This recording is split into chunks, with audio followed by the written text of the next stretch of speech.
네, 오늘 이 코너 나오나요? 라는 의견들 오늘 함께합니다. 김동섭의 인사이트입니다. 안녕하세요. 네, 안녕하세요. 네, 중국 증시 상승 출발이네요. 라는 의견도 0.08% 상승입니다. 개혁 기대감, GDP 성장률, 중국에서 살펴봐야 될 것들 굉장히 많은데 일단 우리 증시 안에서는 심리가 너무 안 좋습니다. 여기서 오늘 어떤 얘기로 펼쳐볼까요?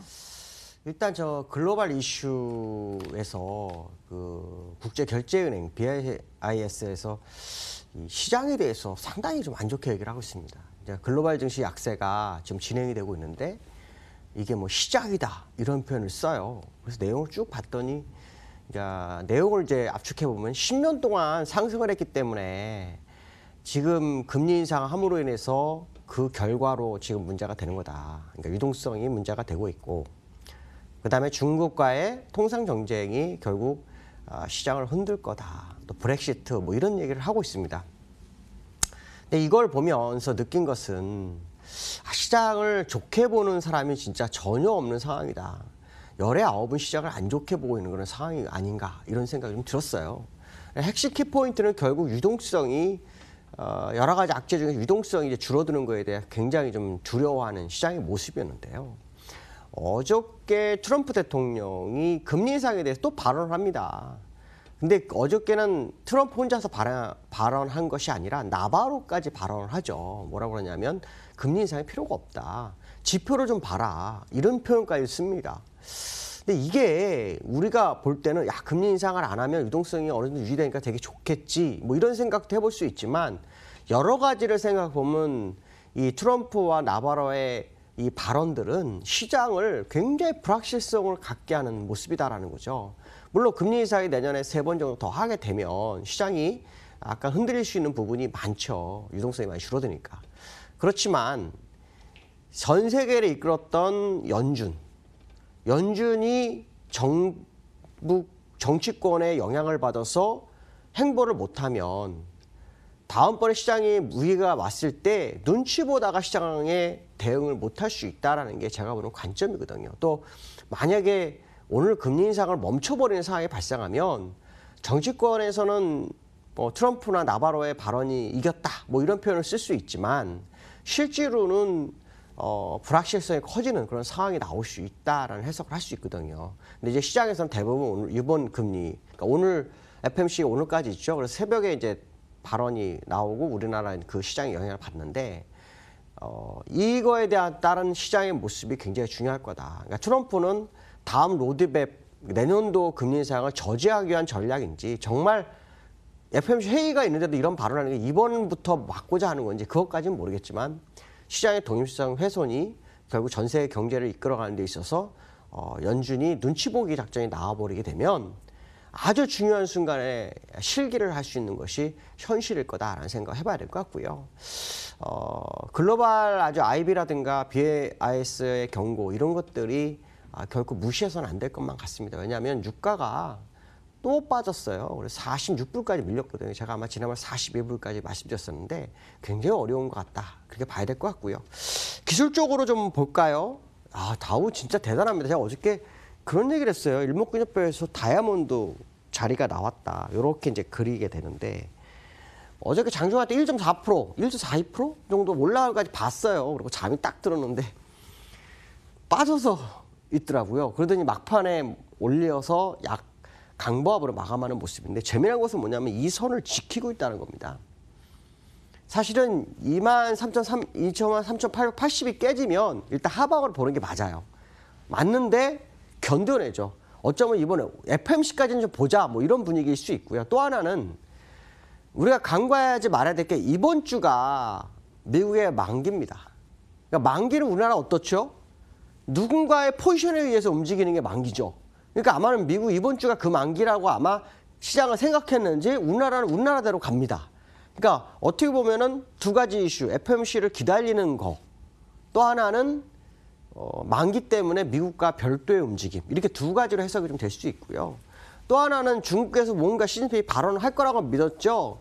그랬는데 내용 없는 발언으로만 시간을 다 잡아먹는 그러니까 시장이 그걸 가지고 기대를 못하게 하는 그런 모습이었다. 그러나 기술적으로 보면 정말 잘 버티고 있는 상황이라는 거죠. 제가 어제 그런 말을 말씀을 드렸어요.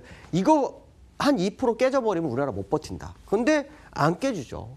그렇다면 일단 이 하단선 값을 한번 정해볼 필요성이 있습니다. 일단 23,880은 깨졌지만 요 자리, 요번에 최저점이었던 24,495를 마지막 하단선을 보시고 시장이 위쪽을 가는지를 좀 지켜보셔야 될 것 같고, 그게 올라간다면 아마도 26,000까지는 가능성이 충분히 열려 있다.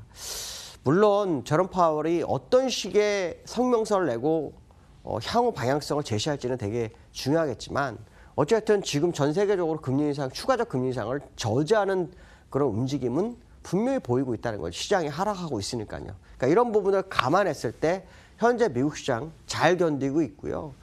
여기서 최저점이었던 자리 23,455가 정말 한 2, 3% 밀려버리면 그 이상은 더 이상 바라보지 말아야 되겠지만, 이틀 동안 견딘 거 봤을 때는 FOMC를 좀 지켜보는 것 같고, 또 만기를 거기에 따른 행동을 하고자 하는 그런 모습이 아니었을까, 이런 생각을 해봐야 될 것 같습니다. 자, 두 번째 이슈를 좀 보도록 하죠. 두 번째 이슈는요, 중국이 미국채 보유량을 1년 반 만에 최저치가 됐습니다. 이게 제가 왜 이거를 가지고 나왔냐면, 제가 아마 이 방송을 통해서 그런 얘기를 했을 거예요. 중국이 3개월 동안 국채 가지고 장난치는 거 아닐까? 뭐 음모론 쪽으로 좀 생각해보자, 뭐 이런 얘기를 했었죠. 중국이 미국 국채를 가지고 있는 거 전체 양의 5분의 1 조금 넘습니다. 5분의 1. 어마어마한 거예요. 5분의 1. 그럼 5분의 1 정도 가지고 있는데 얼마나 줄였냐? 120억 불 줄였습니다. 120억 불. 120억 불 줄였는데 2년물, 3년물이 5년물과 역전이 났고요. 10년물과 역전이 나려는 모습이 나오고 있다는 거죠. 그럼 중국은 결국 국채를 계속 매도하고 있는 상황, 그러니까 물량을 정리하고 있는 상황이다. 결국 이 3개월이 국채로 인한 문제가 되지 않겠나라는 생각을 합니다. 그래서 아까 기술적으로도 바닥 이런 모습이 좀 보이고는 있으나, 사실 100% 완전 추세 전환에 어디 이런 얘기는 절대 못하는 이유가 바로 저런 부분들이 여러 가지로, 공포지수가 22.64에서 계속 버티고 있는 모습, 이런 것들이 시장에서 계속 나오고 있거든요. 중국장을 잠깐 봤어요. 중국장을 잠깐 봤더니 중국도 버팁니다. 그러니까 사실은 뭔가 이슈가 나올 것만 같은 분위기를 지금 그 미국장은 아니지만 우리나라하고 중국은 만들고 있다. 특히 일본도 오늘 많이 빠졌다 올라오고 있거든요. 그러니까 이런 부분을 감안한다면 하방 경직성이 일부 나오기 시작한 게 아니냐. 결국 산타랠리가 5일장도 아니야, 한 2, 3일장처럼 한번 나오지 않을까, 이런 생각 해볼 수 있는 중요한 자리고요. 그러나 제가 가장 두려워하는 것은, 제가 오늘 이제 이슈로 말씀드리지 않았지만 유가입니다. 유가 떨어지는 거 보십시오. 이거 무섭게 떨어지죠. 과거 사례를 보면 유가 하락폭만큼 주가가 빠졌습니다. 유가가 하락한 만큼 결국은 주가도 같이 하락했었던 과거 경험이 있었기 때문에 유가 하락에 굉장히 민감하다. 특히 유가 하락은 인플레이션을 저지시키고, 그 저지시키는 결국 미국의 인플레이션까지도 저지시킬 수 있기 때문에 연준도 결국 고민할 수밖에 없지 않을까, 이런 생각을 해봐야 될 것 같습니다. 국내장에 대해서 잠깐 보도록 하죠. 국내장 정말 쉽지 않은 장의 모습입니다. 좀 어쩔 때 보면은 정말 가슴이 좀 아프기도 하고, 어쩔 때 보면 참 대단하다, 이런 표현을 쓰고 싶은데요. 반대로 계속 하려고 굉장히 무지 노력합니다. 근데 재미난 건 뭐냐면, 수급적으로 지난번에 여기서 요 자리, 여기 보시면은 제일 많이 빠졌던 자리에서 올라왔을 때 공통적인 수급이 하나 있었습니다. 외국인 선물 매수, 기관 현물 매수. 지금 그게 나오고 있습니다. 그러니까 단기적으로는 2032가 무너지지 않는다면 단기적으로는 2190까지 열고 보는 게 좋지 않을까라는 생각을 해보고 있고요.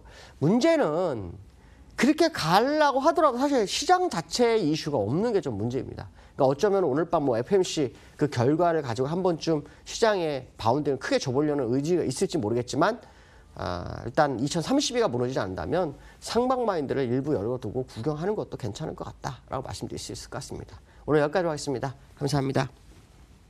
네.